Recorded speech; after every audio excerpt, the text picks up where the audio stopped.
العظيم أستغفر الله العظيم الذي لا إله إلا هو الحي القيوم وأتوب إليه من جميع المعاصي والذنوب لا حول ولا قوة إلا بالله العلي العظيم أشهد أن لا إله إلا الله وأشهد أن محمدا رسول الله صلى الله عليه وسلم. Kita berdoa kepada Allah Subhanahu wa taala. Ya Allah ya Rahman ya Rahim, ampuni segala dosa-dosa kami ya Allah dari akhir balik hingga detik ini. Ya Allah ya Rahman ya Rahim, ampuni segala dosa-dosa orang tua kami yang masih hidup apalagi yang telah wafat. Ya Allah, ampuni segala dosa guru-guru kami ya Allah. Al-Fatihah. A'udzu billahi minasy syaithanir rajim. Bismillahirrahmanirrahim. Alhamdulillahi rabbil alamin. Ar-Rahmanir Rahim. Maliki yaumiddin. Iyyaka na'budu wa iyyaka nasta'in. Ihdinas siratal mustaqim. Siratal ladzina an'amta 'alaihim ghairil maghdubi 'alaihim waladdallin. Amin. Ya Allah, kami mohon kepadamu ya Allah, wafatkan kami dalam keadaan husnul khotimah.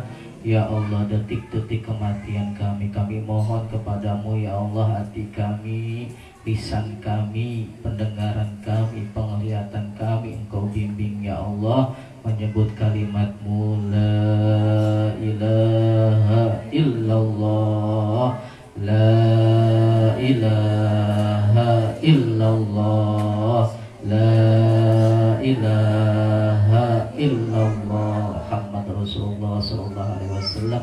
Ayat kursi.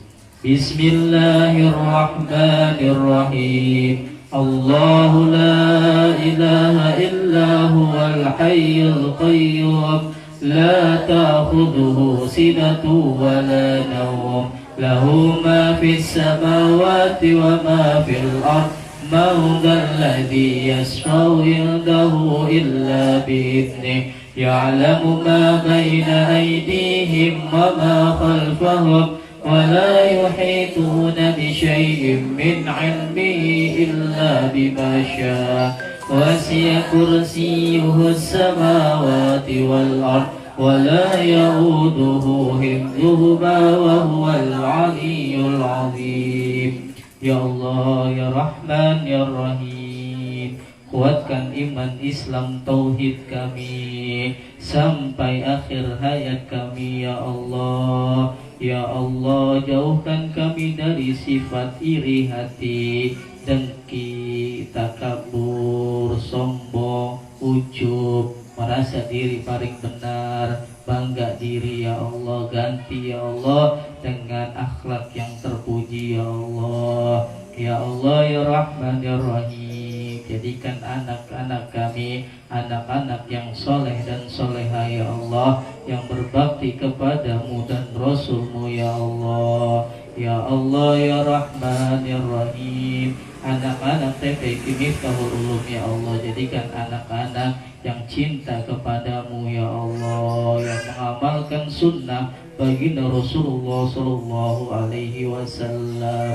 Ya Allah, mudahkan urusan-urusan kami dunia dan akhirat, urusan TPQ Miftahul Ulum ya Allah, hajat-hajat kami ya Allah. Al-Ikhlas, Al-Falaq, Wan-Nas. Bismillahirrahmanirrahim. Qul huwallahu ahad, Allahus samad, lam yalid wa lam yulad wa lam yakul lahu kufuwan ahad. Bismillahirrahmanirrahim. Qul a'udzu birabbil falaq, min syarri ma khalaq, wa min syarri ghasiqin idza waqab, wa ومن شر النفاثات في العقد ومن شر حاسد إذا حسد بسم الله الرحمن الرحيم قل أعوذ برب الناس ملك الناس إله الناس من شر الوسواس الخناس الذي يوسوس في صدور الناس من الجنة والناس. Alhamdulillah, Ibu-ibu ya, silakan yang baru datang ya, isi sap-sap yang udah disediakan. Walaupun ya keadaannya kayak gini sempit ya, alhamdulillah panas-panasan, mudah-mudahan niat kita untuk menuntut ilmu diberikan pahala, mendapatkan ridho Allah Subhanahu wa ta'ala. Alhamdulillah setiap 1 bulan minggu keempat kita memang rutin pengajian setiap bulannya ya. Alhamdulillah kita bisa hadir, mudah-mudahan sekali lagi hadirnya kita di sini bukan hati kita saja, jasad kita, dan kita mudah-mudahan mendapatkan pahala, mendapatkan ridho Allah Subhanahu wa ta'ala. Kalingan. Ya. Alhamdulillah doa-doa kita telah panjatkan, kita harap mudah-mudahan apa yang kita berdoa kepada Allah dikabulkan oleh Allah Subhanahu wa ta'ala. Alhamdulillah, alhamdulillah siang hari ini sampai 1,5 jam mungkin ya Bu ya, sampai jam 2:30 lewat nanti ya. Alhamdulillah kita telah pemateri pada siang hari ini alhamdulillah sudah datang. Nanti Ibu boleh kenalan terlebih dahulu sama materinya ya, sebelum kita ke materi saya ingin memperkenalkan diri ya. Kira-kira materi atau pemateri kita pada siang hari ini siapa dan dari mana ya. Saya bacain CV-nya dulu Bu. Ini pakai bahasa Inggris, mudah-mudahan saya nggak salah. Pemateri pada siang hari ini ya namanya Ibu atau Bunda, panggilnya yang enak. Enaknya apa? Ibu apa Bunda? Yang nyaman? Atau kakak? Bunda aja ya. Nah, hari ini pemateri pada siang hari ini adalah Bunda Aris Pamungkas SPSI ya. Beliau lahir di kota Klaten ya. Klaten Jawa Tengah apa Jawa Timur? Jawa Tengah ya. Tanggal 5 September 1988. Berarti seminggu lagi milad ya. Seminggu lagi milad ya, kita doain mudah-mudahan jadi keluarga sakinah mawaddah. Anaknya, anak beliau jadi anak yang soleha, suami beliau jadi suami yang soleh. Amin ya Allah ya Rabbal alamin. Pendidikannya SD Negeri Belimbing 2 Klaten, SMP Negeri 1 Karangnongko, SMA Negeri 3 Klaten, Universitas 11 Maret, Fakultas Kedokteran, Prodi Psikologi ya. Kemudian S2-nya lanjut di UIN Syarif Hidayatullah Jakarta, Fakultas Psikologi, Program Magister Psikologi. Alhamdulillah udah tesis ya Bu. Sedang tesis, doain mudah-mudahan lancar. Kemudian pengabdian, kalau ini kan working kerja ya, pengabdian aja enaknya ya Bu ya. Tentor Export Course Indonesia dari tahun 2009 sampai 2013. Shadow dan konsultan parenting Sekolah Alam Harapan Kita di Klaten 2010. Tester Biro Psikologi Solo dari tahun 2010 sampai 2013. Konselor KB atau TK Al Kholidin pada tahun 2014. Pengajar dan konsultan pendidikan PT Maestro Pendidikan Indonesia dari tahun 2014 sampai 2020.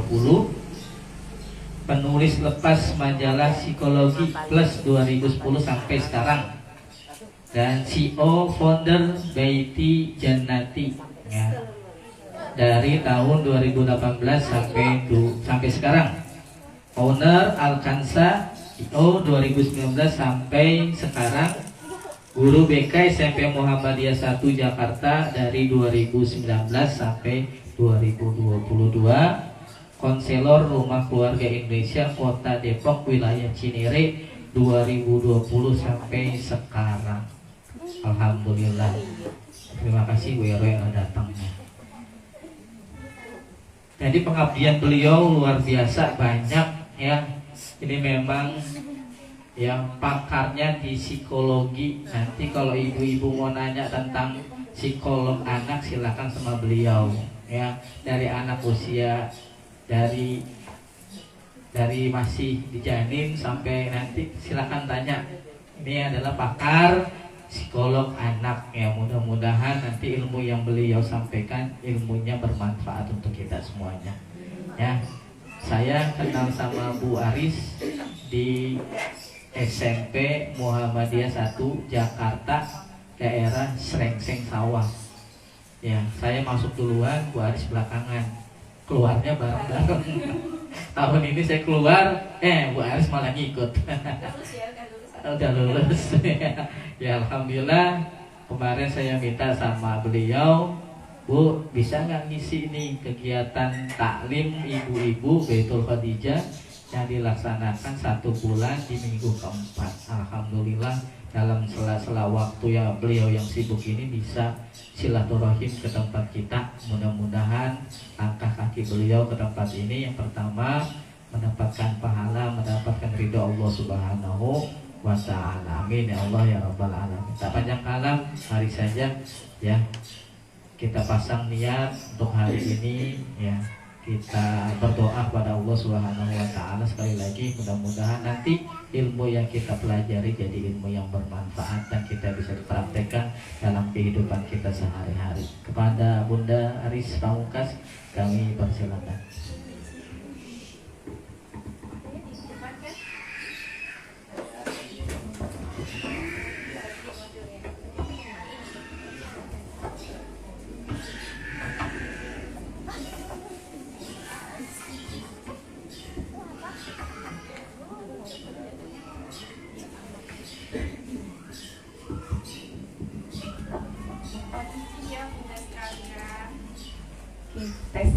Assalamualaikum warahmatullahi wabarakatuh. Waalaikumsalam warahmatullahi wabarakatuh. Masih ada yang belum semangat?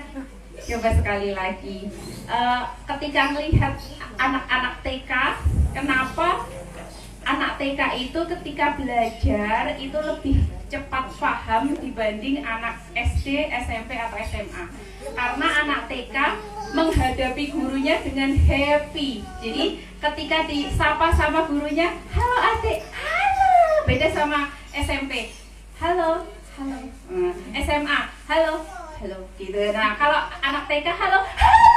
Jadi lebih heboh ya. Itu yang membuat anak-anak TK lebih mudah paham ketika diberikan materi oleh gurunya. Coba sekali lagi ya Bunda ya, mohon izin afsus salama bainakum, tebarkanlah salam di antara kamu. Semoga yang menjawab salam pun dan menjawab salam dan melemparkan salam mendapatkan begitu banyak pahala. Assalamualaikum warahmatullahi wabarakatuh. Waalaikumsalam warahmatullahi wabarakatuh. Tadi berapa kali Bunda? 2 kali ya?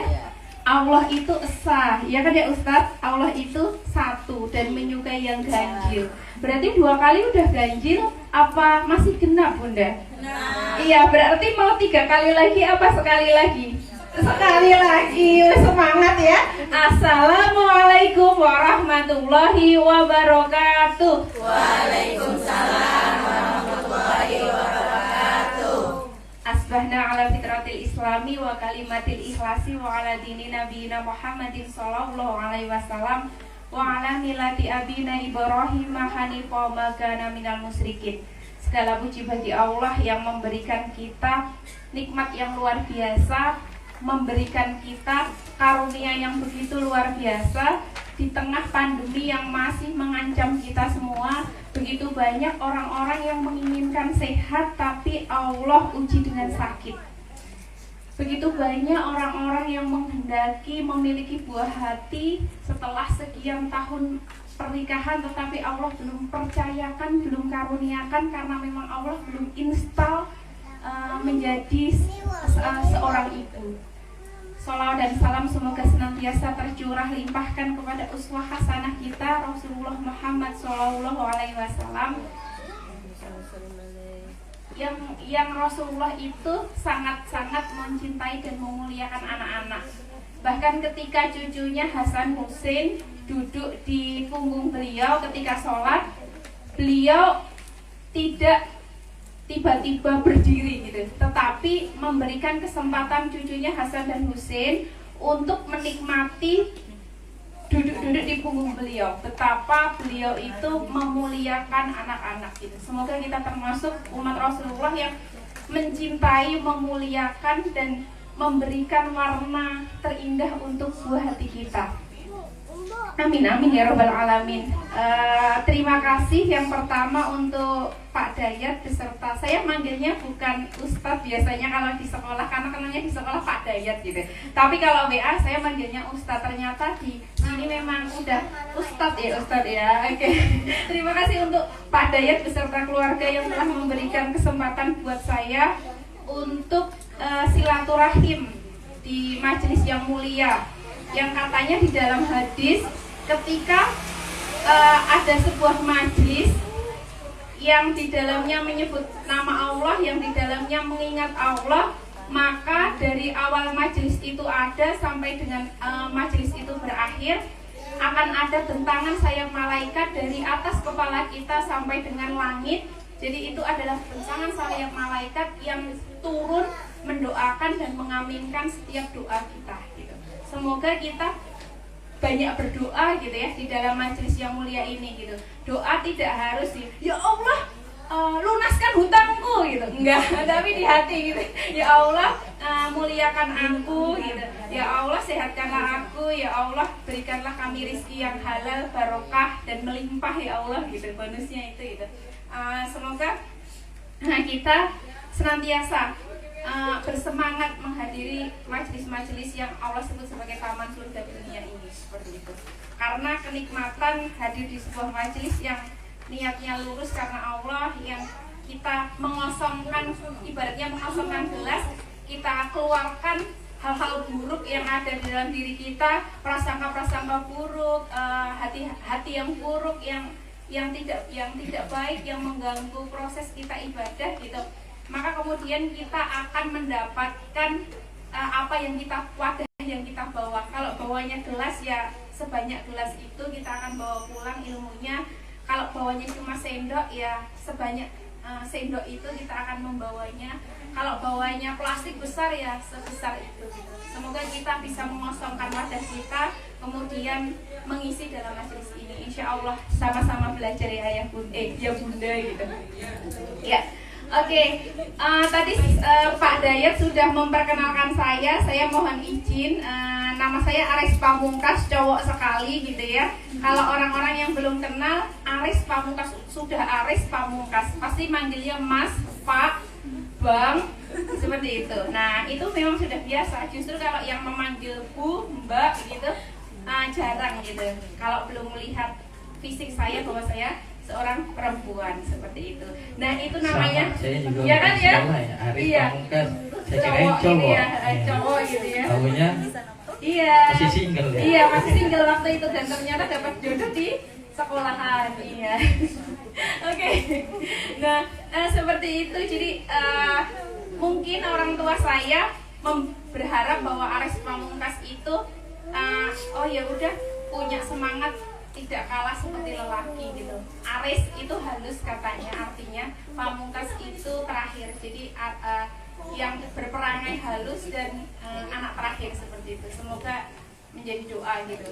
Nah itulah yang dinamakan konsep diri ayah bunda. Jadi Rasulullah berpesan gitu, beri nama yang baik untuk anak-anakmu gitu. Nah, nama yang baik itu ternyata juga harus disesuaikan dengan kondisi gitu. Kalau Aris gitu, Aris itu kan cowok banget gitu. Jadi saya dulu malu gitu, Tika dipanggil, nama cowok cewek kok Aris gitu. Harusnya ya Anis, apa Risa dan yang lain sebagainya, tetapi Aris gitu. Saya sempet down gitu. Ya kok namaku Aris, aku malu gitu. Karena kalau dalam pesantren kilat waktu SMP dikasihnya kelompok sama cowok dan yang lain sebagainya, itu bikin saya nangis dan minder gitu.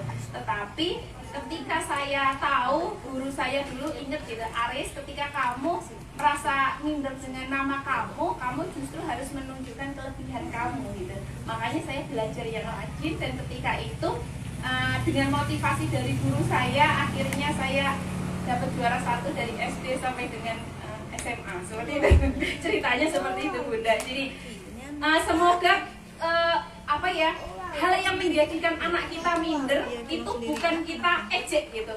Misalnya jidatnya maju gitu, kelebihan jidat dikit gitu. Hei, jenang gitu. Nah, kayak gitu. Iya, Allah karuniakan kamu kepala jenong. Nah, tahu nggak? Berarti itu lebih gede daripada yang lain. Artinya, kamu kalau belajar lebih cepat nangkep, ilmu kamu lebih mudah terserap, seperti itu. Jadi hal-hal yang ketika orang melihat itu sebuah kelemahan gitu, semoga kita mampu menjadikan itu sebagai sebuah cambuk untuk memberitahu anak kita bahwa itu adalah modal untuk dia menjadi cemerlang. Seperti itu ya Bunda ya. Sepertinya Bunda semua ngantuk ya Bunda. Monggo boleh sambil minum, monggo boleh sambil membayangkan yang indah-indah gitu ya. Oke. Bunda di hadapannya sudah ada modul ya Bunda ya. Oke, judulnya Fitrah Based Education. Jadi ala-ala bahasa Inggris gitu. Intinya adalah pendidikan berbasis fitrah. Nah, Bunda sekalian pernah sering mendengar kata fitrah ya. Kira-kira artinya apa Bunda, fitrah itu? Suci. Fitrah itu kira-kira artinya apa Bunda? Yang sebelah sini sudah fitrah itu suci. Nah, sebelah sini fitrah itu apa artinya? Suci. Biasanya kita mendengar adanya adalah zakat fitrah, idul fitri. Nah, hampir sama ya Bunda. Berarti artinya adalah suci, bersih. Nah, landasan dari pendidikan berbasis fitrah itu hadis ya Ustaz. Hadis apa Ustaz? Hadis dari Abu Hurairah ya Ustaz ya. Iya. Oke, apa Ustaz kira-kira dari apa bacaannya? Syaratnya. Bahasa Arabnya. Kullu mauludin yuladu 'alal fitrah. Oh iya, artinya apa Ustaz? Jadi saya ngerti. Iya. Iya. Ya artinya di situ ada Bu ya. Kullu mauludin yuladu 'alal fitrah, bahwa setiap anak dilahirkan dalam kondisi fitrah atau suci. Yang membuat mereka tidak suci, tidak fitrah adalah abaihim, bapak-bapak mereka yang menjadikan mereka Yahudi, Nasrani atau Majusi. Di situ nggak ada Islam. Jadi ya saya jelasin dikit dan nanti sambung. Kenapa nggak ada Islam di situ? Karena Islam itu bukan agama keturunan, ya. Islam itu bukan agama keturunan. Kenapa bukan agama keturunan? Bahwa Islam itu adalah hidayah yang harus kita cari. Kisahnya ada, contohnya di Nabi Nuh dan Nabi Ibrahim. Nabi Ibrahim anaknya Nabi dan Rasul, tapi orang tuanya, bapaknya bukan. Dia itu bapaknya adalah tukang buat Tuhan, tukang buat patung. Nah, patungnya kan disembah sama orang kan. Jadi bapaknya adalah yang membuat Tuhan mereka dari patung. Nabi Nuh istri dan anaknya tidak mengikuti Nabi Nuh, malah mereka berpaling dari Islam. Artinya fitrah di situ adalah kembali kepada kesucian agama tauhid, agama yang lurus, yaitu al-Islam. Ya Bu. Ya betul. Jadi memang kalau dalam ilmu psikologi Bunda ada teori psikologi John Locke namanya. Dia bilang bahwa anak itu seperti kertas putih. Orang tuanya lah yang memberi warna dan mencoret-coret. Nah, kalau di-cross-check-kan sama Islam itu keliru. Karenanya Bunda, ketika nanti Bunda memiliki putra-putri yang kuliah di psikologi, betapa beruntungnya ketika di TPA-kan di sini. Kenapa? Karena ada pondasi bahwa kalian itu lahir dalam keadaan suci, oke, tetapi bukan berarti 100% orang tuanya yang mewarnai. Orang tuanya lah yang memunculkan potensi, bukan mewarnai. Karena Allah sudah karuniakan begitu banyak potensi. Seperti itu. Konsep yang salah di dalam kehidupan sekarang ini adalah anak yang pintar adalah identik yang jago matematika, ya nggak Bunda? Anak yang pinter yang nilai rapot IPA-nya, matematikanya, bahasa Indonesianya, bahasa Inggrisnya di atas 8, ya nggak Bunda? Lalu kita menafikan anak orang lain atau anak kita yang jago futsal ternyata, jago main game online ternyata, karena memang hobi ternyata ya. Kemudian ada anak kita yang pinter, punya teman banyak gitu, kita kamu tuh main mulu, nyari temen mulu, nggak pernah belajar. Ternyata dia nanti calon diplomat Bunda, pinter berkomunikasi ke orang lain, calon pembicara hebat karena dia bisa mengemukakan apa yang menjadi ide-idenya ke orang lain. Seperti itu. Kita menyadari gitu. Semoga kita dengan pertemuan ini kita menyadari bahwa apa yang Allah karuniakan sekarang ini melalui rahim kita, anak-anak kita, itu adalah anak yang luar biasa yang Allah karuniakan untuk kita. Karena manusia itu sebaik-baik ciptaan ya Ustadz ya, sebaik-baik ciptaan.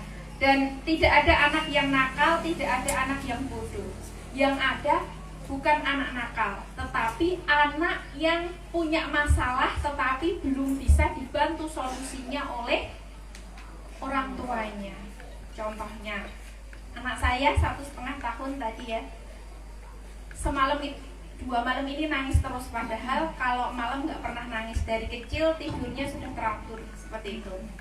Nangis terus sampai ya Allah ini kenapa sih sampai saya pening gitu. Kenapa sih nangis terus gitu? Padahal tempat tidurnya udah nyaman, padahal udah kenyang dan yang lain sebagainya. Nangis terus kenapa gitu?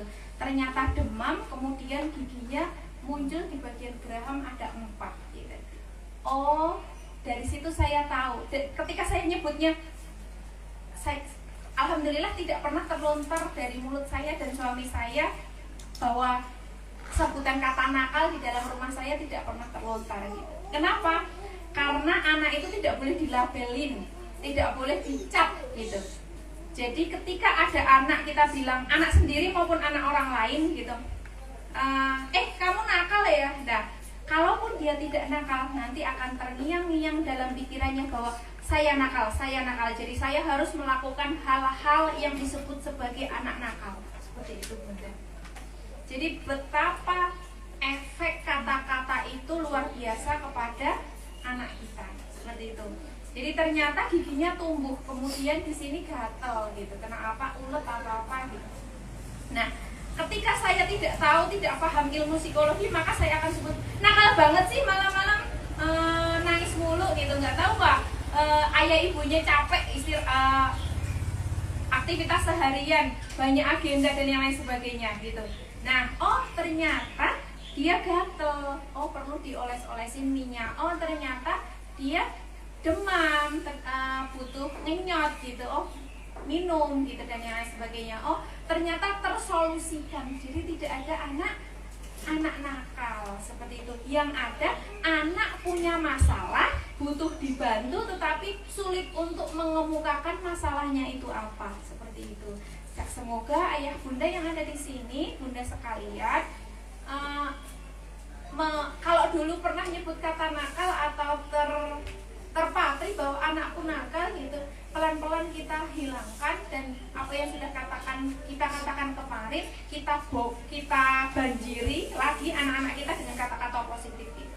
Tetapi kamu pinter ya, kamu hebat ya gitu. Ketika dia mulai menunjukkan aktivitas yang kita tidak suka gitu, misalnya dia lari-larian gitu, coba duduk gitu, bukan jangan lari-larian gitu, bukan jangan lari-larian gitu, tetapi ayo ya coba duduk gitu, aktivitasnya istirahat dulu dan yang lain sebagainya. Kalau dalam ilmu psikologi nggak boleh kata jangan, tetapi di dalam Al-Quran disebutkan jangan. Nah yang benar apa bunda sekalian? Boleh nggak kata jangan itu disampaikan ke anak-anak? Boleh nggak Pak? Boleh, benar sekali, boleh ya. Boleh ya. Boleh, tetapi dengan alasan. Dan di Al-Quran kan nggak banyak ya kata jangan kan nggak banyak. Jadi diminimalkan dan dengan alasan seperti itu. Ketika anak nangis mulu, bukan jangan nangis. Ketika ada kata jangan itu bisa kita gantikan. Kenapa nangis gitu? Coba cerita ibu dengarkan. Kenapa nangis seperti itu dan yang lain sebagainya. Ayo coba peluk dan yang lain sebagainya. Seperti itu.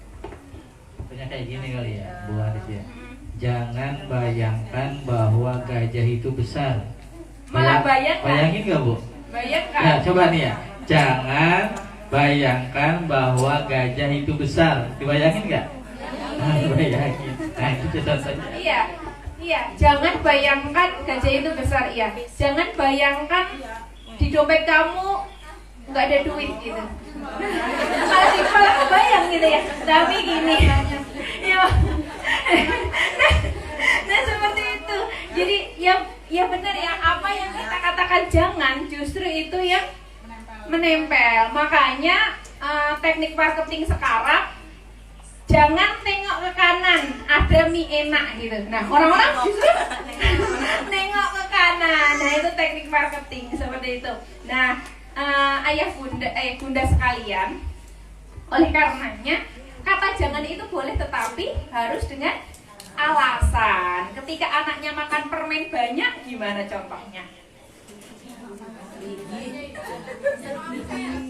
Warungnya suruh tutup. Oh iya benar. Iya. Ntar diomelin sama tetangganya ya. Oke. Oh itu sumber mata pencaharian tetangganya gitu. Kita tidak bisa, ketika dunia di luar itu sangat menyeramkan, kita tidak bisa menutup dunia luar, atau kita tidak bisa membuat dunia luar sama seperti yang kita inginkan. Tetapi kita punya mata dan tangan.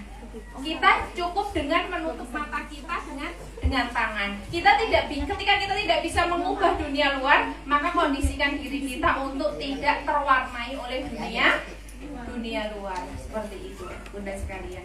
Nah, oke, jadi fitrah itu adalah bawaan suci gitu. Kalau holison gitu. Kalau dalam Al-Quran disebutkan ya, jadi seperti susu murni yang tidak tercampur dengan air maupun darah ya Ustaz.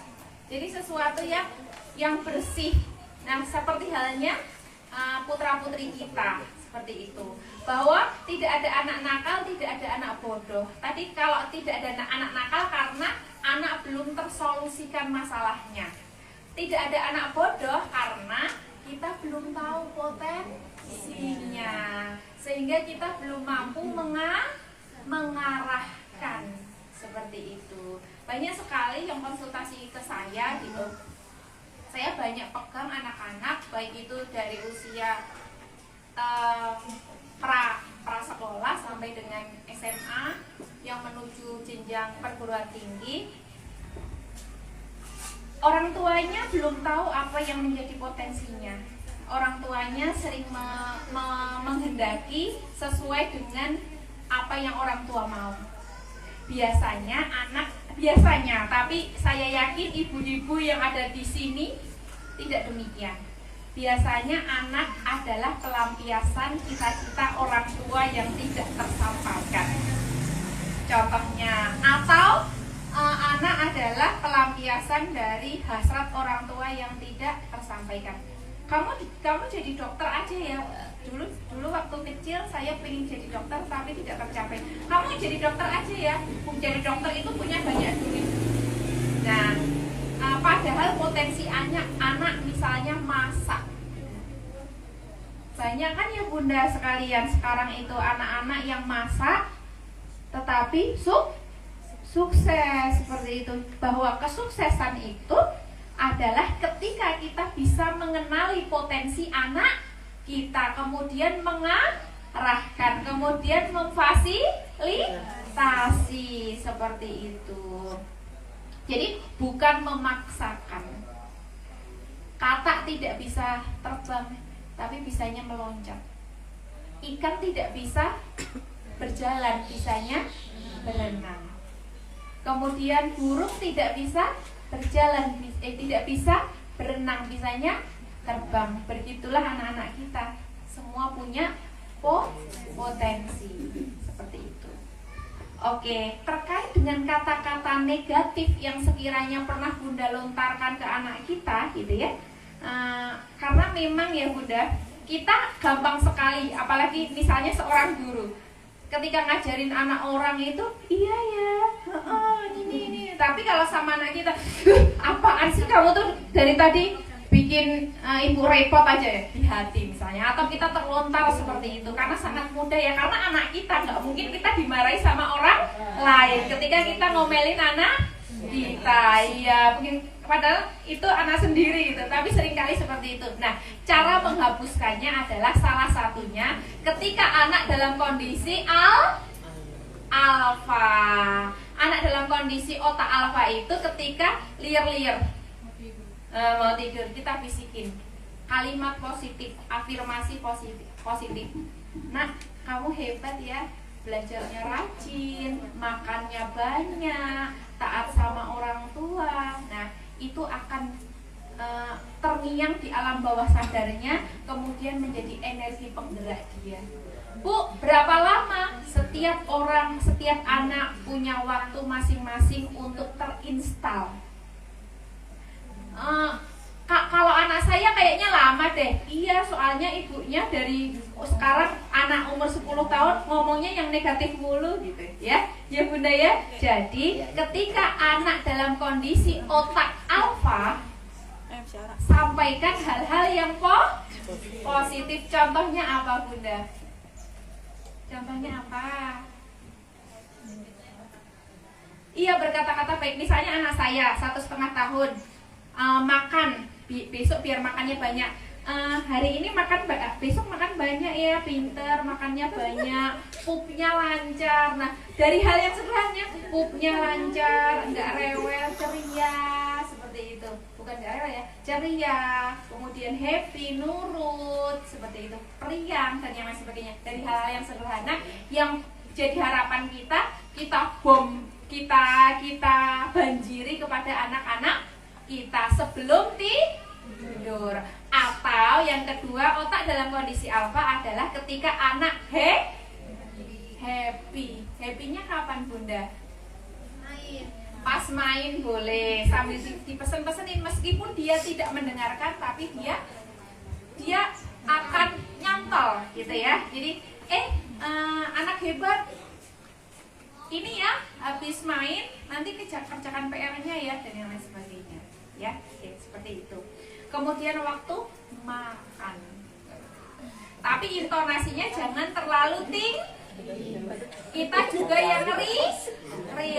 Nanti intonasinya tinggi, otak dalam kondisi alfa loncat, bukan dalam kondisi alfa karena kaget seperti itu ya. Jadi mengkondisikan otak anak tetap dalam kondisi alfa seperti itu.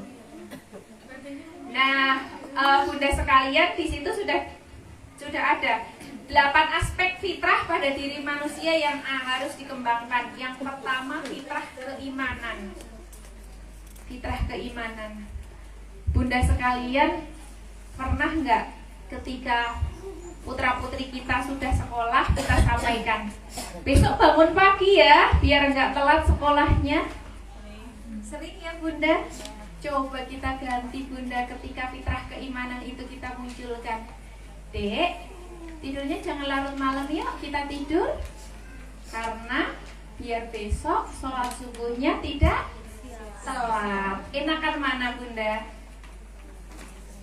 Sholat subuhnya tidak telat. Pertama, dia ingat. Ini ibunya kali yang telat sama. Oh iya.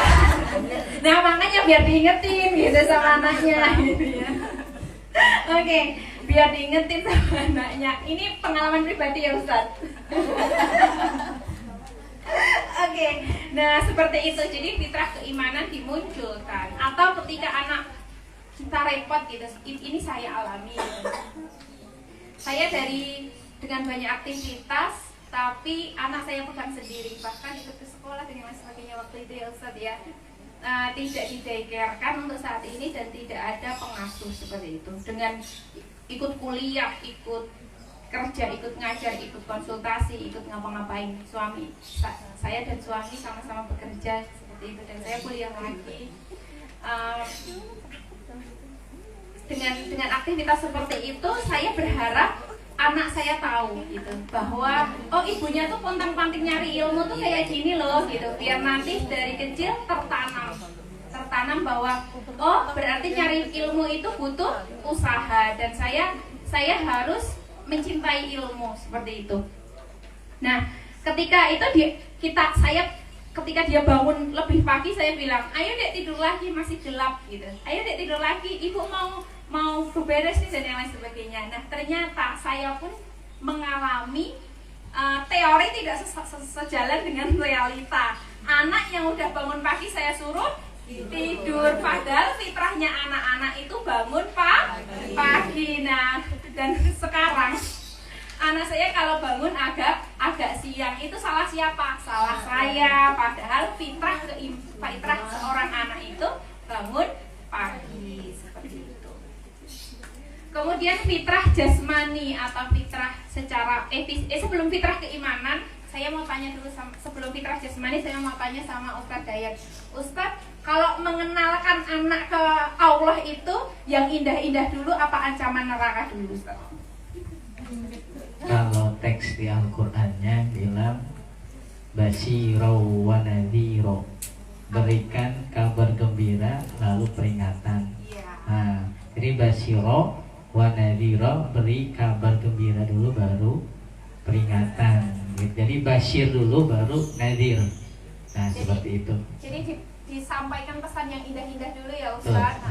Disampaikan pesan yang indah-indah bahwa Allah itu penyayang, bahwa Allah itu maha mencintai, bahwa surganya Allah itu diliputi banyak kenikmatan, bukan neraka yang mengancam yang kita sampaikan seperti itu.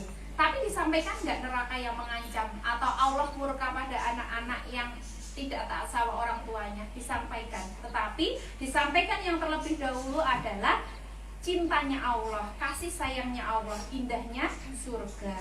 Tetapi seringkali kita menyebut nama Allah kalau kita lagi marah. Astagfirullah, gimana sih dia? Dan alhamdulillah, ya Allah gimana sih? Meja berantakan, air pada tumpah kemana-mana, gitu. Oh, anaknya terinstal. Oh, ternyata Allah itu datang ketika ibu marah-marah, ketika suasana mengancam, ketika ibu sedih dimarahin ayah, bilang ya Allah. Oh, berarti Allah itu dipanggil kalau lagi sedih, lagi butuh. Maka kenalkan Allah ketika dalam suasana happy, misalnya baju baru.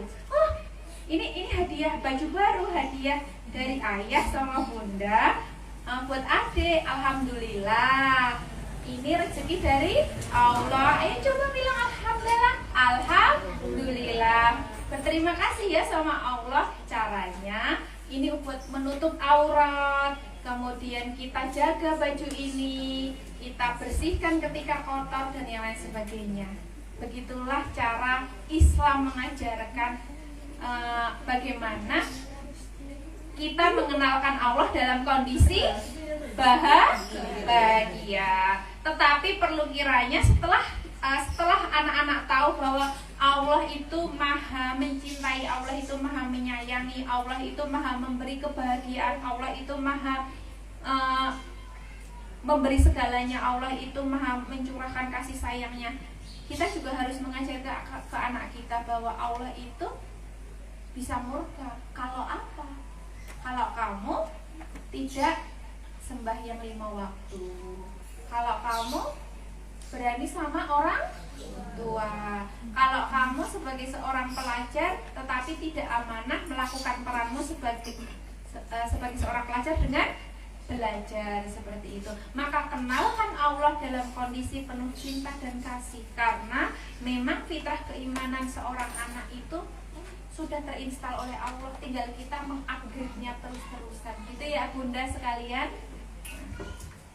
Kemudian fitrah jasmani atau fisik yang sehat seperti itu. Nah, fitrah jasmani ini misalnya anak sejatinya, makanya dalam empati, menu pendamping ASI itu sebaiknya tidak dikenalkan rasa yang terlalu garam, terlalu asin, terlalu manis, tapi makanan-makanan yang alami.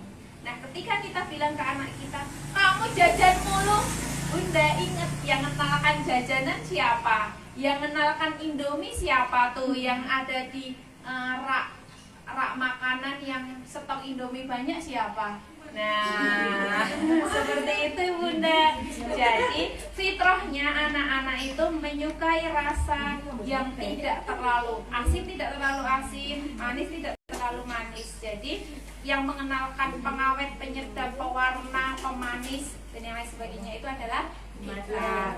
Maka pelan-pelan kita install ulang gitu.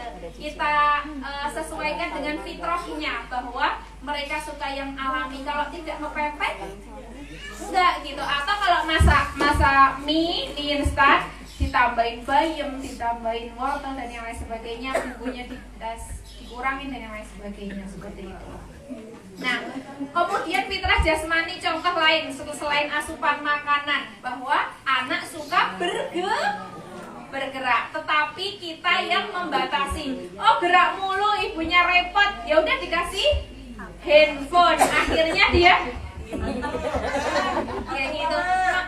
Ayo makan, ayo sholat, nah seperti itu ya Bunda ya.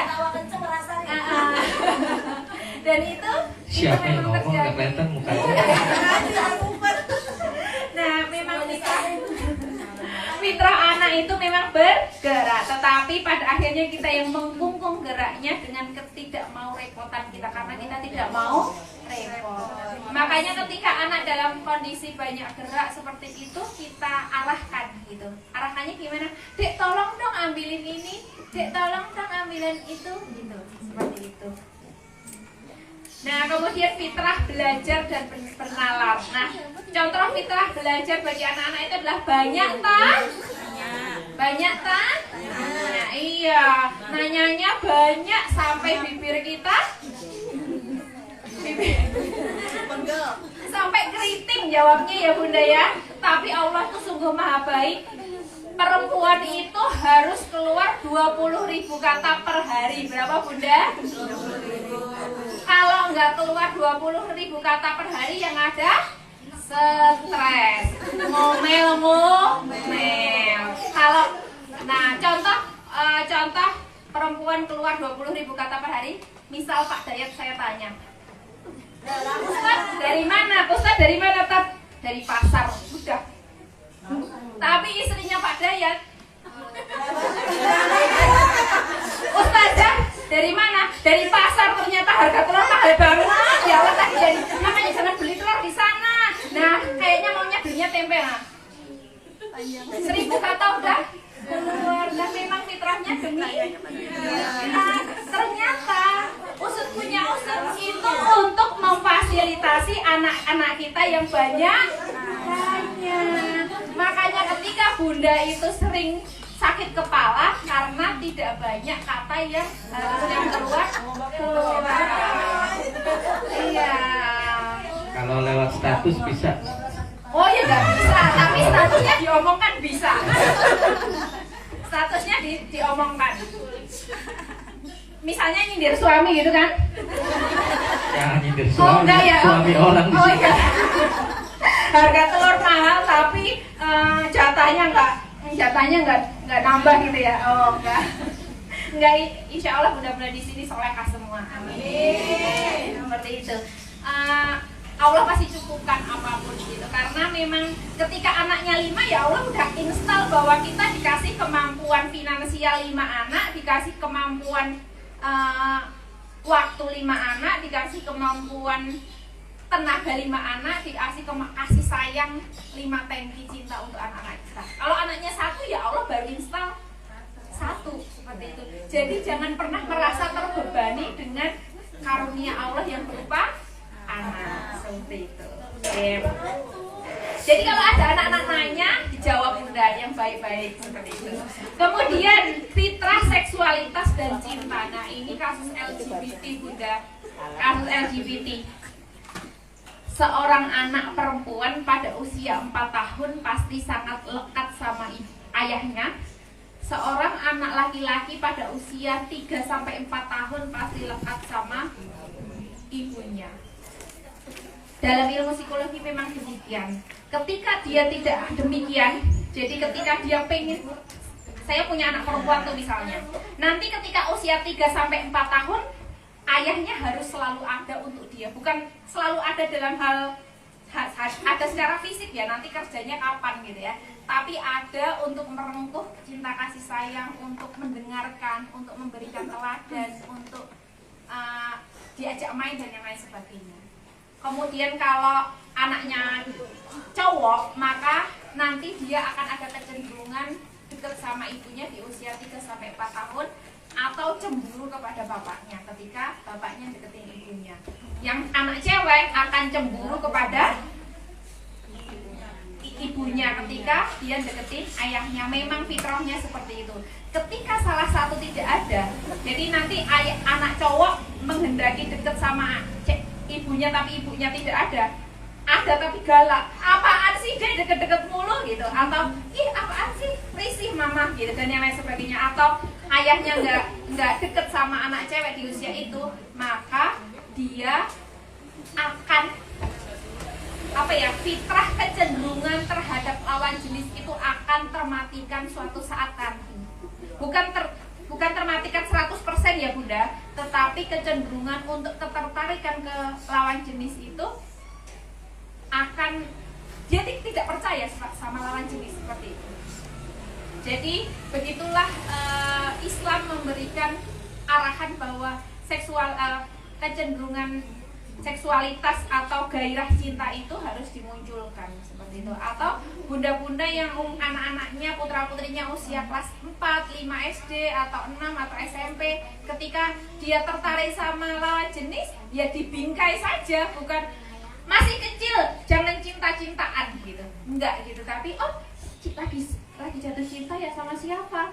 Sama Aldi. Kenapa Aldi? Ditanya, Aldi, kenapa Aldi? Kenapa suka sama Aldi? Habis Aldi bersih sih, yang lain pada hidungnya meler-meler. Oh, justru jadi tahu. Oh, anakku ternyata suka yang bersih-bersih. Berarti Bunda berhasil ngajarin. Berarti Kebetulan Aldi anaknya Bu Ewe. Oh iya. Makanya tadi kenapa? Karena Aldi bersih gitu ya. Ketika Aldi ditanya, Aldi suka Aldi lagi seneng-senengan ya, Aldi lagi seneng ya sama Sinta. Oh iya, gitu. Nah, karena nggak ada. Iya, kenapa lagi seneng sama Sinta? Cintanya ganti sama Najwa. Oh iya. Aldi seneng ya, lagi seneng ya sama Najwa. Iya mah, gitu. Enggak gitu. Kalau yang nanya, Aldi, kamu suka sama Najwa? Enggak, dia takut. Tapi Aldi, kayaknya Mama tahu deh. Apa Ma? Kamu suka ya sama Najwa? Iya Ma. Kenapa gitu? Najwa kalau pakai jilbab rapi, anaknya wangi. Oh, udah benar berarti konsepnya bahwa rapi dan wangi itu adalah sebuah keindahan dan oh ya udah benar. Oh iya gitu. Tapi oh itu namanya suka gitu. Kalau suka berarti harus menjaga, ya berarti nggak nakalin ya. Misalnya Adi masih umur 4 SD, berarti kamu sayang itu dengan apa? Dengan tidak mengejek, dengan berkata baik. Ketika ada yang nakali kamu ikut menjaga. Nah seperti itu, diarahkan jadi sesuai dengan usianya, bukan dimatikan. Karena sekarang ini memang lagi orang-orang musuh Islam gitu sedang menggaungkan LGBT seperti itu. Jadi kita ya, semoga anak-anak kita Allah jaga gitu, jangan sampai kita dilakukan oleh Allah seperti kaum Nabi Lut seperti itu. Dan itu sudah ada dari sekarang tanda-tandanya, bahwa ketika ada mahasiswa ditanya jenis kelamin kamu apa, itu yang lagi viral. Jenis kelamin kamu apa, laki-laki atau perempuan? Jenis kelamin saya netral. Ada nggak Bunda? Nggak ada. Nah, oleh karenanya ketika putra-putri kita sekarang sedang kita rengkuh dengan kasih sayang, maka ketika dia sedang jatuh cinta atau dia sedang suka sama lawan jenis, terima, bukan ditolak, tapi terima. Kemudian kita bingkai, kita arahkan sesuai dengan usianya. Seperti itu. Nah, salah satu caranya yang lain adalah ketika anak usia 3-4 tahun itu tadi, seorang anak laki-laki dekatkan dengan ibunya, seorang anak perempuan dekatkan dengan ayahnya. Karena laki-laki, jadi kalau perempuan tidak dekat dengan ayahnya ketika kecil, maka dia akan menjadi perempuan yang tidak punya prinsip seperti itu, perempuan yang tidak bisa mengambil keputusan dan terjerat sama cinta yang salah. Nah, kalau seorang anak tidak mengenal ibunya, maka dia tidak mempunyai kasih sayang dan kelembutan seperti ibunya, karena memang fitrah peran seorang ayah dan ibu adalah seperti itu. Maka dalam ilmu parenting disebutkan pengasuhan sepasang sayap. Seorang anak tidak bisa terbang ketika sayapnya cuma satu, ayah atau ibunya saja. Tetapi seorang anak bisa terbang melejitkan potensinya ketika ayah punya peran, ibu punya peran, dan semuanya seimbang seperti itu. Bukan ayah datang dianggap sebagai mesin ATM sama anaknya. Anak datang kalau minta duit, sama kayak ibu. Ya. Ibunya nggak setiap bulan. Oh ya. Ada yang setiap setahun sekali. Oh gitu. Ada, ibu mau nggak setiap bulan? Ada yang setiap hari. Ada yang setiap jam, ada kayaknya ya. Kemudian ada fitrah, individualitas, dan sosialitas. Jadi Bunda contohnya gini, fitrah sosialitas. Anak senang bermain, ya biarkan karena masanya bermain. Senang bersosialisasi, oh bisa jadi dia nanti calon diplomat, calon komunikator unggul, calon pembicara hebat, dan yang lain sebagainya. Maka Allah yang paling penting adalah kita tanamkan keyakinan bahwa Allah sudah mencetak anak kita sedemikian rupa menjadi anak yang sempurna, yang kelak menjadi pemberi warna dalam peradaban seperti itu. Nah, kemudian fitrah individualitas. Nah, yang terjadi adalah ketika anak punya barang atau lagi mainan barang, direbut oleh temennya, apa yang kita lakukan Bunda? Ya, suruh minta lagi. Terus yang lain ada juga ibu yang mainan yang lain deh, ya udah biar diminta gitu, ada ya? Atau ada ibu yang bantu ngerebut gitu, ada kan? Nah ya, karena ada juga anak berantem dibela sama ibunya masing-masing. Anaknya 5 menit udah rukun, ibunya masih pentelon-pentelonan ya, seperti itu. Nah, ya benar ya Bunda, Masya Allah, kayaknya didikan dari ini majelis apa Ustadz namanya? Baitul Khadijah. Oh ya, Baitul Khadijah. Saya jadi ingat quote yang bunyinya, semoga kita semua menjadi perempuan laksana semulia Khadijah, setegar Hajar, setabah Fatimah, sekuat Asma, secerdas Aisyah. Nah, wanita mulia yang ada di dunia ini adalah Khadijah. Tidak bisa dipungkiri dan memang demikian adanya. Bahkan Khadijah sudah tidak ada, Aisyah masih tetap cemburu seperti itu. Nah, ketika ada anak yang ketika Misalnya anak kita mainan ini, kemudian datang anak lain ngerebut. Yang tepat kita lakukan adalah ngasih tahu anak kita bahwa itu adalah haknya. Karena apa? Karena kalau kita membiarkan dia orang lain merebut mainan anak kita, oh ya udah, ya mainan yang lain, atau mengalihkan anak kita, maka anak kita nanti terdidik untuk tidak pernah berusaha memperjuangkan apa yang menjadi haknya. Jadi hal-hal yang sepele yang kita anggap sebagai aktivitas biasa ternyata terpatri dan melekat dalam diri anak-anak seperti itu. Kemudian fitrah perkembangan. Nah, fitrah perkembangan nomor 4. Oh, jadi tadi saya ke kanan harusnya. Bebas sih ya. Nah, fitrah perkembangan itu contohnya yang sekarang ini adalah kan akil balik. Baliknya sudah, akalnya belum. Jadi secara fisik anak sudah menstruasi, secara fisik anak sudah mimpi basah. Tetapi secara psikologis anak belum siap. Belum siap apa? Menanggung apa yang menjadi tugas-tugas perkembangan dia. Belum siap melaksanakan kewajiban sholatnya. Belum siap apa dan paham apa namanya bersuci gitu. Karena ada juga gitu ibu-ibu yang sudah menikah gitu, sudah punya anak dewasa gitu. Tapi naudzubillahi min dzalik ya, bersuci saja masih belum benar, masih belum bisa gitu. Seperti itu, padahal syarat sahnya sholat nantinya ya, syarat sahnya melakukan ibadah yang lain seperti itu. Nah, makanya hal-hal seperti itu harus kita sampaikan jauh-jauh hari. Dek, caranya bersuci seperti ini, caranya menjaga diri kita dengan lawan jenis itu seperti ini.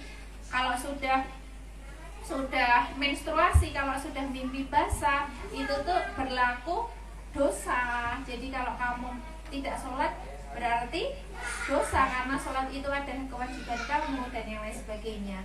Jadi menyelaraskan antara perkembangan akil dan baliknya seperti itu. Kemudian ada fitrah bakat dan kepemimpinan. Setiap kita adalah pemimpin dan setiap pemimpin akan dimintai pertanggungjawabannya oleh Allah di hadapannya.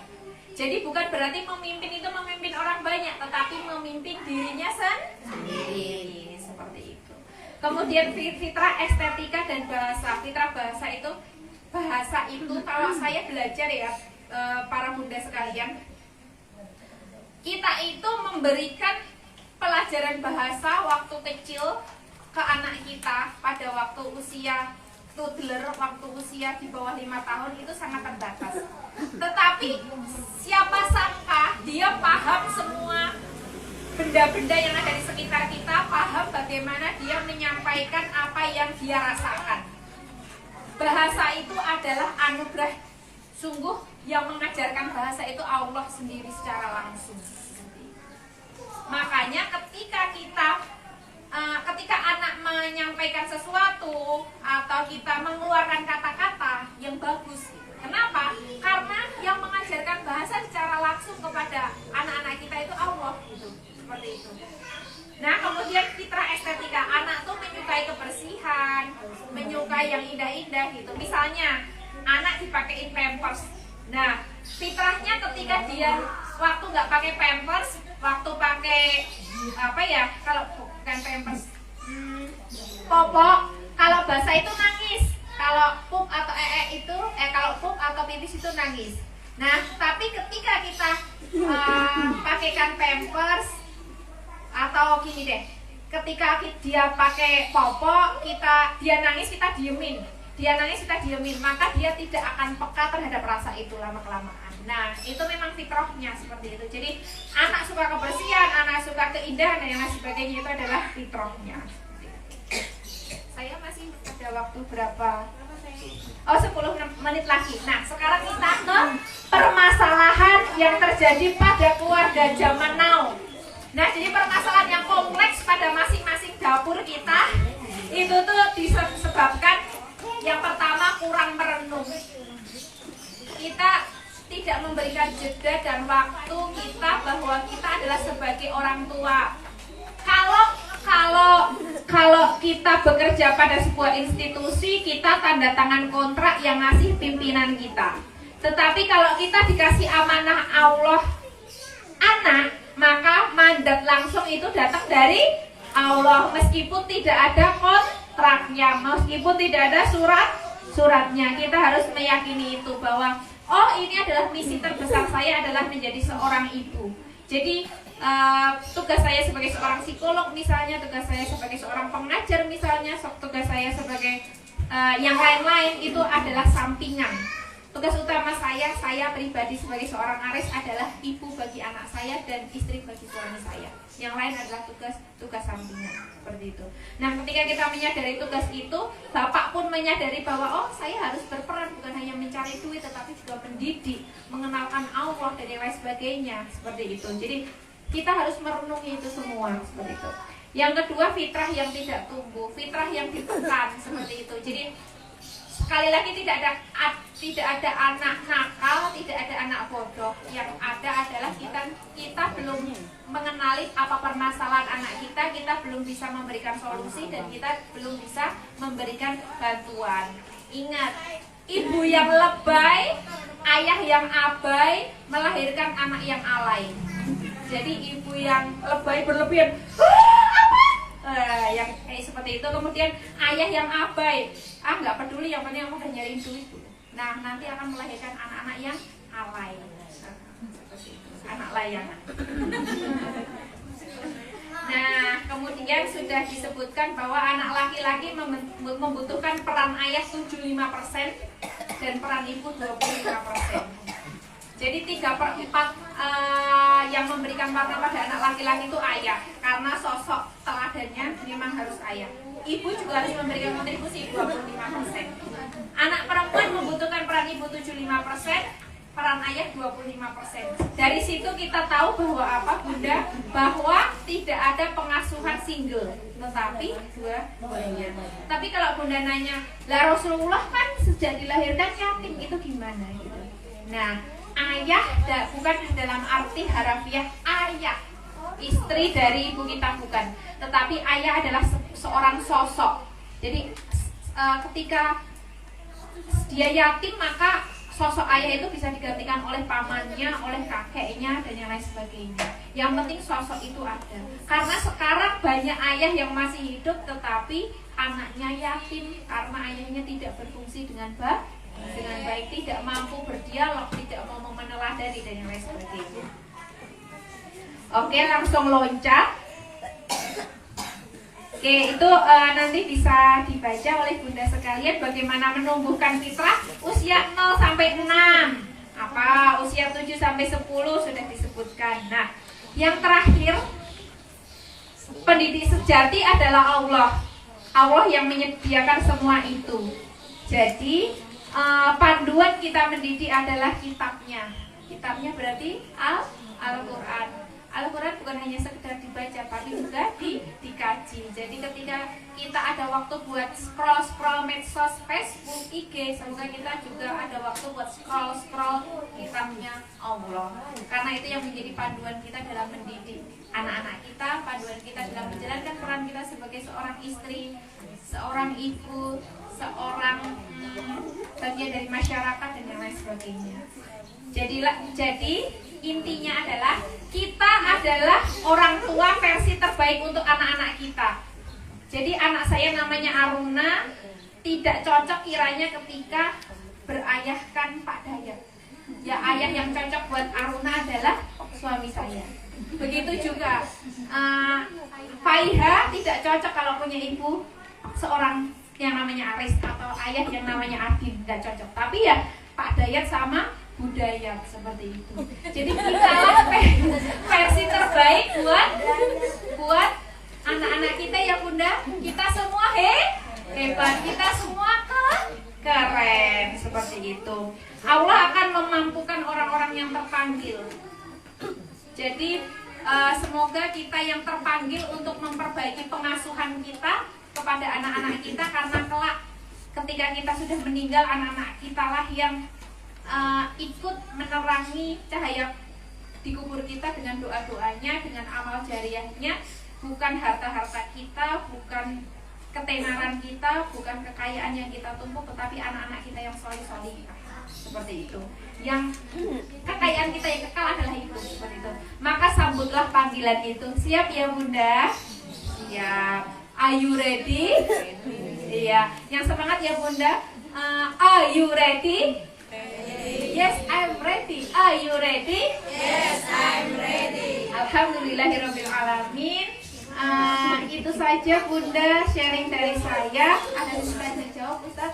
Waktu saya kembalikan ke Ustaz Daya. Nanti mungkin ada sesi tanya jawab, tapi sebelumnya saya kembalikan ke Ustaz Daya. Terima kasih.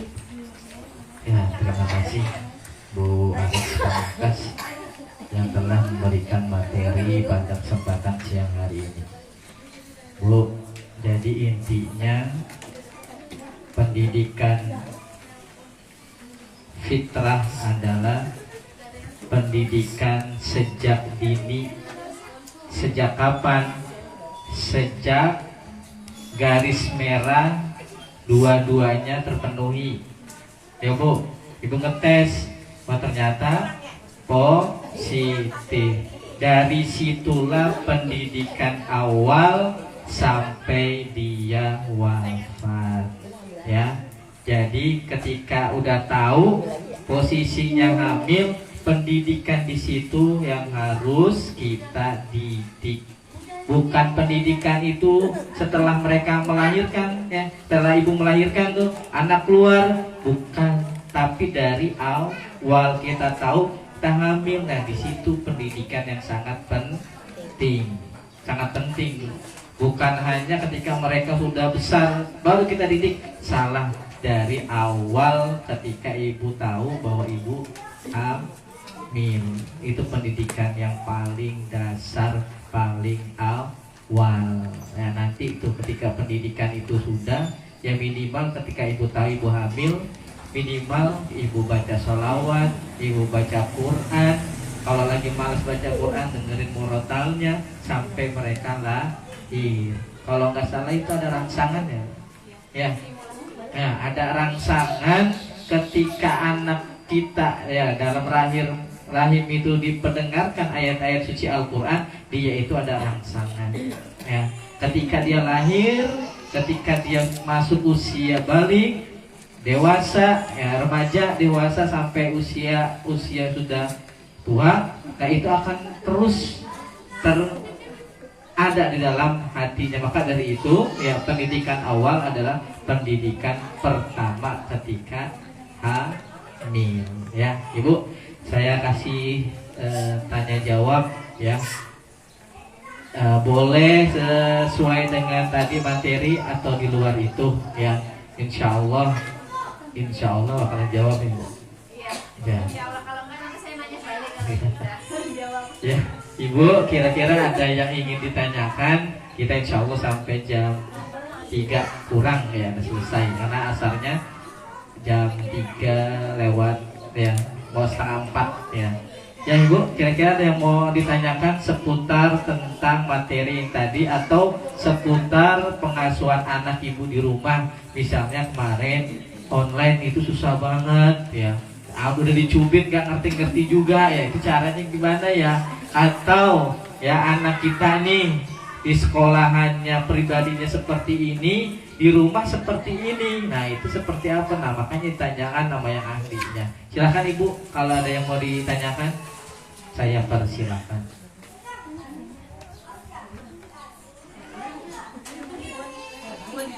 Ya, apa Bu Eka?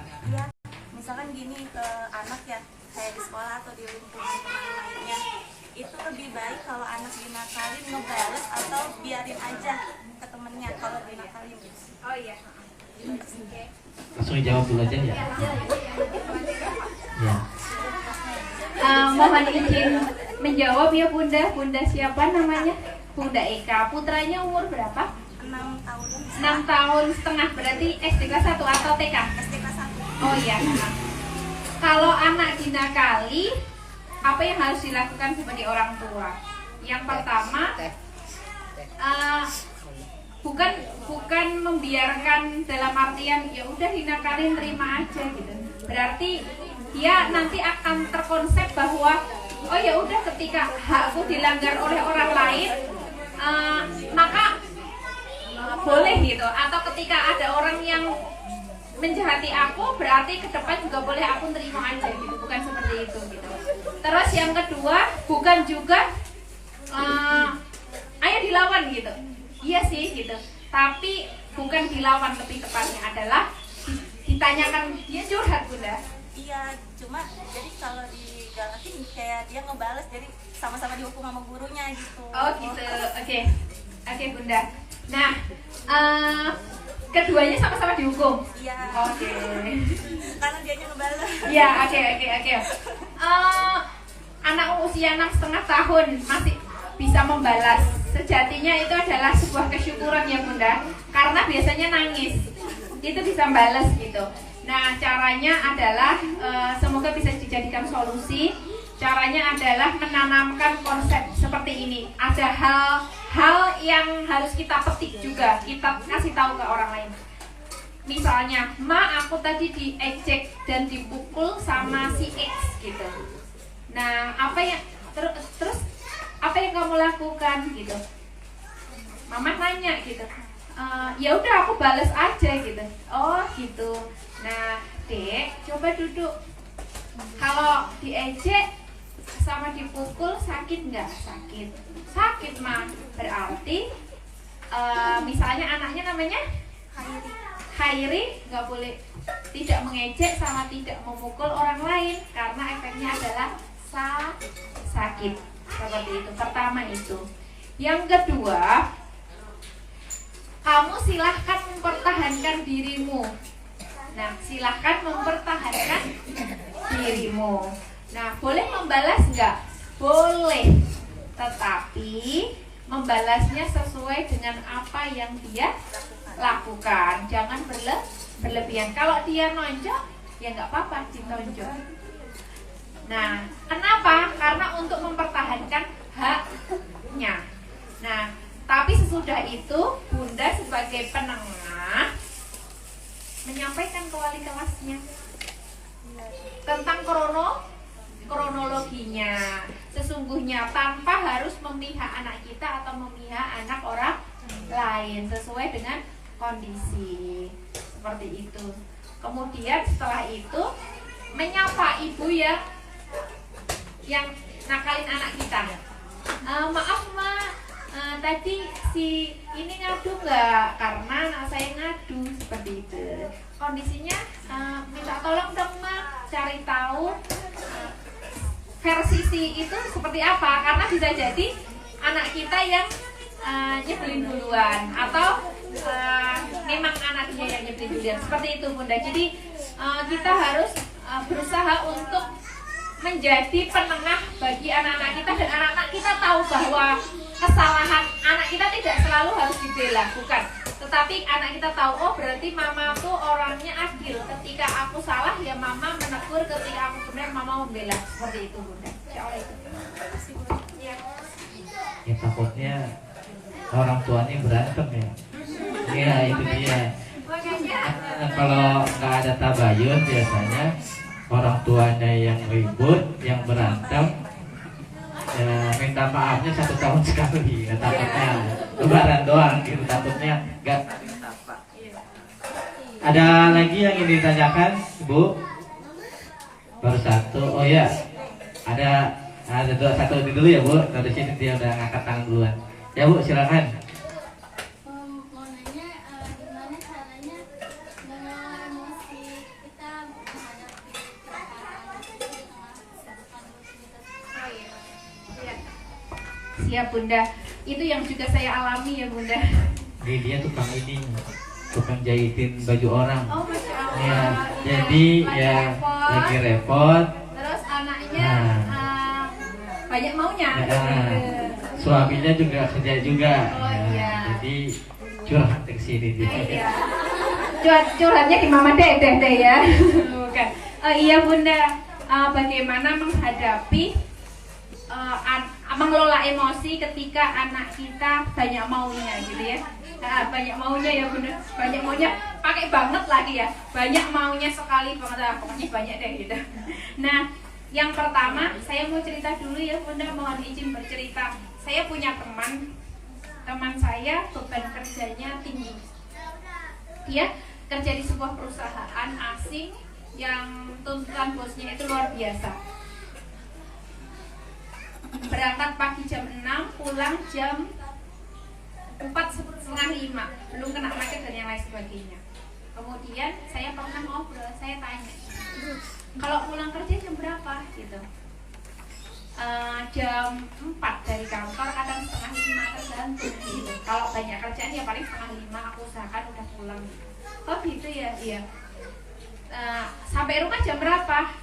Sampai rumah sih harusnya bisa jam 5 gitu. Kalau dari sana kantor jam 4, jam 5 udah sampai. Tapi aku biasanya jam 6 baru sampai rumah gitu. Kebetulan anaknya full day gitu sekolahnya. Lah terus kamu ngapain gitu? Tahu nggak aku ngapain gitu? Aku ngadem dulu gitu. Oh ngadem dulu gimana gitu? Jadi pulang dari kantor aku nongkrong dulu, entah itu ke taman 15 menit, entah itu ke tempat ngopi 15 menit atau 20 menit, entah itu aku refreshing sejenak, melihat pemandangan atau duduk di bangku kota, kemudian aku lihat jalanan gitu. Kenapa gitu? Ya biar aku ketika menghadapi anak-anakku aku adil dalam kondisi adem. Dari situ saya belajar, saya ingat ketika saya sibuk dengan kerjaan saya, ketika saya menghadapi anak saya yang saya anggap banyak maunya, ternyata dia bukan banyak maunya, tetapi saya yang sudah capek. Seperti itu. Karena saya selama ini, maksudnya misalnya dari jam 7 sampai jam 4, saya misalnya BFH, kerja dari rumah di depan komputer misalnya, ngapa-ngapain gitu. Anak saya cuma saya jadikan sambilan gitu. Dia sebenarnya pengen diajak ngomong, pengen diajak main, pengen diajak keluar gitu. Ketika dia menahan itu, si anak menahan itu dan berada di puncaknya, kita anggap itu sebagai banyak maunya, ya kan Bunda? Padahal dia sudah pengen dari tadi gitu. Nah, seperti itu Bunda. Yang pertama, ketika ada permasalahan seperti itu, kita merenung menyadari gitu ya Bunda. Merenung menyadari, oh bisa jadi karena aku sibuk gitu. Bisa jadi karena aku sibuk. Tapi kadang kita kembali lagi ke ego kita. Kan sibuknya aku buat nyukupin kebutuhan dia gitu ya Bunda. Kadang gitu ya Bunda ya. Nah, coba kita, oh iya ya dia banyak maunya karena maunya keinginannya itu sudah tersimpan dari pagi dan munculnya sore hari gitu. Oh iya, coba kita mendengarkan dia. Kita sadarin itu dulu, karena itu tadi permasalahan zaman now adalah kita tidak banyak merenung, kita langsung reaktif, kita langsung ada apa-apa, ya apa-apa gitu. Tapi coba berjeda merenung, oh iya ya, aku yang sibuk dari tadi, padahal kan anak punya hak atas aku gitu. Yang Bunda ya. Nah, pertama itu.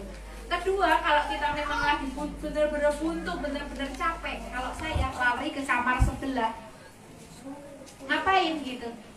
Ngomel gitu. Jadi ngomel gitu. Lagi gitu. Itu kita dikelola di situ, dikeluarkan di situ. Jangan sampai kita tidak adil ke anak kita. Anak kita dari tadi tidak pengen banget main sama kita, pengen banget kita layani, pengen banget ngobrol sama kita, tapi kita sibuk gitu kan. Nah, kita ngomel dulu atau ngadem dulu, ngambil minum dari kulkas, adem, oh iya, kenapa gitu, seperti itu. Ketika kita sama-sama tegak, dia sama-sama tegak, memuncak akhirnya berantem, akhirnya ngomel-ngomel, jadi perang anaknya nangis, kita bingung, seperti itu ya Bunda. Yang ketiga, sharing sama ayahnya. Saya misalnya saya sama suami itu sama-sama beraktivitas. Nah, saya punya janji gitu. Suami dari jam 6 misalnya sampai jam 4 kerja gitu. Berarti anak sama saya sambil saya kerja gitu. Nah, berarti sesudah itu maka silakan silakan kamu ngambil peran mengasuh gitu. Jadi dari jam 4 sampai jam 8 atau jam 9 anak sama suami saya. Nah itu dikomunikasikan ke suami seperti itu. Coba berbagi peran seperti itu Bunda. Kalau itu Bunda, semoga sesuai dengan kondisi corak keluarga Bunda ya Bunda. Insyaallah itu. Pasti PR-nya nomor 3. Apa? Pasti PR nomor 3. PR ya? Iya, Oh, komunikasi sama suami. Nah itu, iya. Ya, Ibu tadi ada yang mau tanyain ya, silakan. Ini Bu, menghadapi anak yang nggak konsisten sama pilihannya itu gimana? Oh iya, tidak konsisten terhadap pilihannya. Oke, usia berapa Bunda? Ada yang mau masuk kuliah? Oh iya. Oke, saya menghadapi banyak kasus dan saya megang lebih dari 5 anak-anak yang ingin masuk kuliah. Sampai dengan ujung kuliah pun dia belum tahu apa yang menjadi passionnya, apa yang menjadi keinginannya. Biasanya itu terbawa oleh efek teman-temannya. Misalnya, teman-temannya pengen jurusan informatika. Oh, dia deh ikut deh ke teman-temannya seperti itu. Nah, coba berbicara, coba ngobrol Bunda. Dek, kamu happy-nya itu ketika menghadapi apa sih gitu. Nah, itu passionnya Bunda. Misalnya, misalnya anaknya itu capek gitu. Capek tetapi tetap seneng gitu. Kenapa? Karena les bahasa Inggris misalnya. Oh, berarti senangnya bahasa Inggris, maka kita kuatkan di situ Bunda. Seperti itu. Yang kedua, diberikan sosok ketika sudah nemu passionnya tadi, bisa kita amati dengan observasi ya, dengan kesenangan dia apa, dia happy apa, dia nggak stres ketika ngapain gitu ya. Itu. Atau yang kedua, silahkan datang ke biro-biro psikologi untuk melakukan tes minat bakat. Itu murah Bunda. Ya nggak murah sih, tapi kalau untuk masa depan itu termasuk murah karena kita nanti seorang anak nggak salah jurusan. Biasanya kisaran 400 sampai 500 gitu. Seperti itu Bunda. Jadi nanti bisa melakukan tes psikologi untuk mengetahui minat bakatnya, kemudian nanti konsultasi ke psikolognya, dikuatkan bakatnya apa, minatnya apa. Seperti itu Bunda. Karena biar apa? Biar nanti dia nggak salah jurusan. Jadi kalau salah jurusan itu contohnya apa? Contohnya dia pengen jurusan seni, tapi orang tuanya memaksa untuk jadi dokter gitu. Nah pada akhirnya dia jadi dokter yang gagal. Padahal kalau dia di kesenian, dia bisa jadi tokoh-tokoh seni di Indonesia, bahkan di dunia. Seperti itu Bunda. Nah setelah tahu, maka oh ternyata passion dia itu bahasa Inggris, berarti dia bisa jadi baik, bisa jadi diplomat misalnya, bisa jadi guru bahasa Inggris dan lain sebagainya. Maka Bunda ceritakan sosok-sosok yang bisa menginspirasi. Misalnya, Dek, ini loh Mama punya temen guru bahasa Inggris, beliau tuh jago banget guru bahasa Inggris, tapi prestasinya luar biasa. Sampai keluar negeri, beasiswanya luar biasa. Dia senang bahasa Inggris. Oh, dia jadi terinspirasi seperti itu Bunda. Insya Allah itu. Tata boga, masuk ke manajemen sekarang.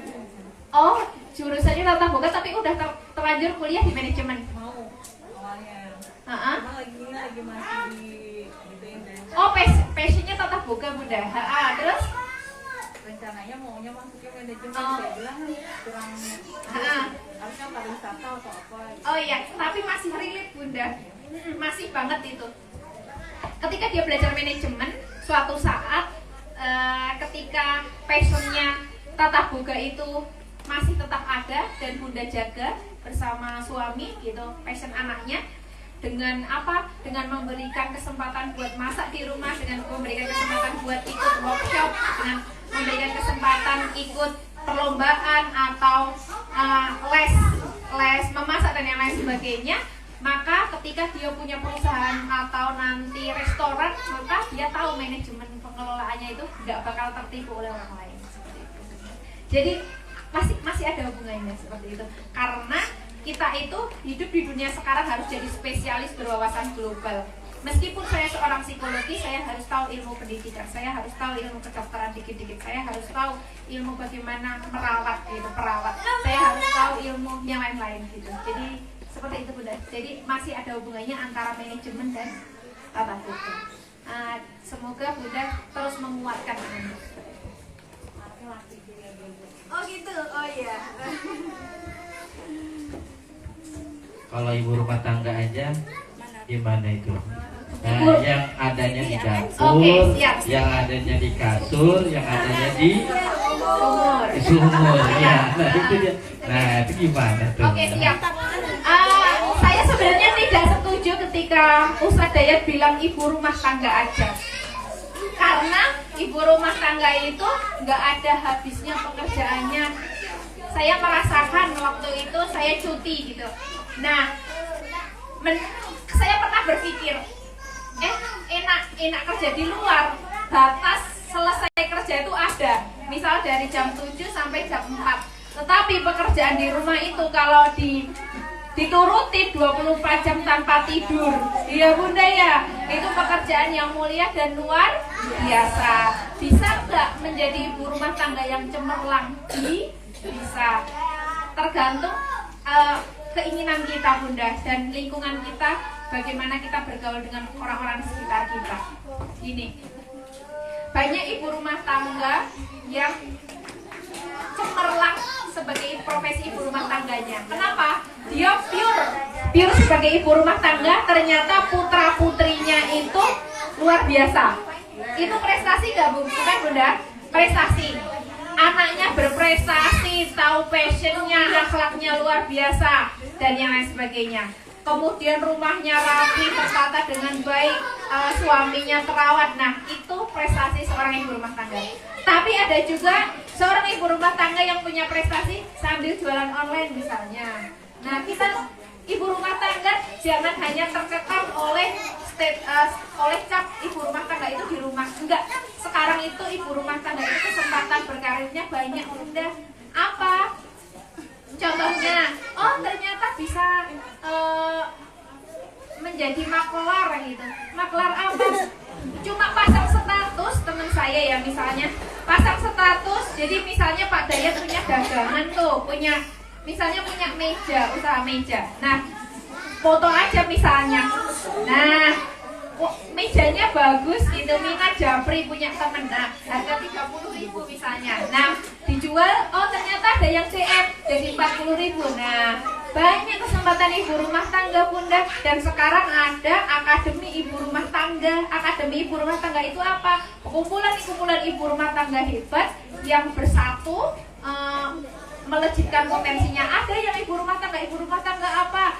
Jago ngevlog sambil masak sambil, hey guys, aku lagi masak nasi goreng nih. Nasi gorengnya gosok dikit nggak apa-apa, tapi suamiku suka. Nah, ternyata viewersnya banyak gitu. Nah, kita coba loncat dari zaman dulu bahwa dulu tuh rumah tangga cuma di dalam. Oke, di dalam nggak apa-apa, di rumah nggak apa-apa, tapi pikirannya menjelajah sampai dunia yang tidak terbatas. Apalagi sekarang ada gadget, maka kita manfaatkan dengan sebaik-baiknya. Ibu rumah tangga ternyata bisa mendidik, selain mendidik anaknya, mendidik anak-anak tetangganya gitu. Ingat Bunda, kita adalah ibu bagi anak kita secara biologis, tetapi juga ibu bagi anak-anak tetangga kita. Kenapa? Kalau anak kita bagus, cemerlang, solehah, tapi anak-anak tetangga kurang bagus, efeknya ke anak kita enggak? Ya, maka misi kita adalah mensolihkan diri, juga mensolihkan orang lain. Insya Allah itu Bunda. Ada lagi Bu? Ada, silakan.